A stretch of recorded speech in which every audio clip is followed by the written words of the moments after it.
Tagalog Lessons Part 1. Ito para sa mga magaling mag-English dyan. Dito, rito, ano pinagkaiba ng dalawa? Siyempre, yung unang letra. Yung isa D, yung isa R. Pero kailan ginagamit yung dalawang yan? O, sa tingin nyo, tama ba to? Bawal umihi dito.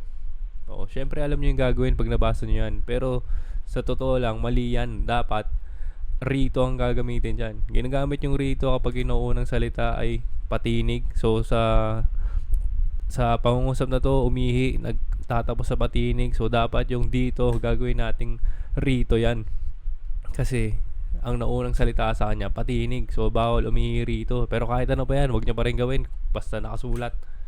Oh, ayan yung mga pinagkaiba ng mga salita. Yung narito, merong nandito. Nariyan, meron nandyan. Yung naroon, meron nandoon. So, ang pinagkaiba niyan, itong mga nandito, madalas ginagamit yan sa mga formal setting. So, kung formal ka, pa-formal ka, yan gamitin mo. Pero kung ano lang naman, nag-uusap-usap lang kayo, yan na lang gamitin mo. Oh.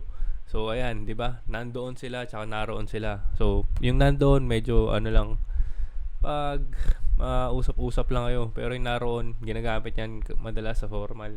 Sige nga, isipin nyo, itong palabas na to, pag ginamit nila yung nandoon, oh, sa tingin nyo maganda ba? Saan ka man nandoon? Basta yun, sa tingin nyo kung anong tama, gamitin nyo.